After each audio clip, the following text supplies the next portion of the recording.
Atë Glybashi si e pat humbjen e Elbasanit në Shkodër, meriton ndoshta diçka më shumë atë që prodhoi. Ishte një ndeshje shumë e luftuar për të dy ekipet. Kishte ritëm, kishte momente me raste nga të dyja ekipet, ishte një ndeshje mendoj për kornizë për kampionatin shqiptar.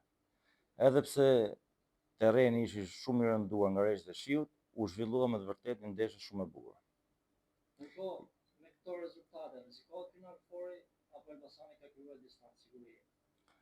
Final Fouri nuk rrezikohet më, jo vetëm për Elbasanin, por edhe për Vllaznin dhe Ignatin. Mendoj që ekipet që do luftojnë deri në ndeshjen e fundit për Final Four do jenë Dinamo, Partizani dhe Durrësi. Po për sa përket titullit kampion, do të besoj Elbasani?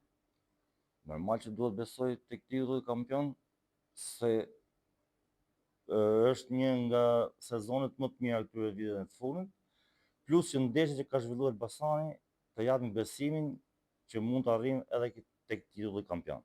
Ndërkohë ndeshja radhës është me Vorë në transfer, si e prisni, çfarë do të synojë Elbasani? Është një ndeshje shumë e vështirë.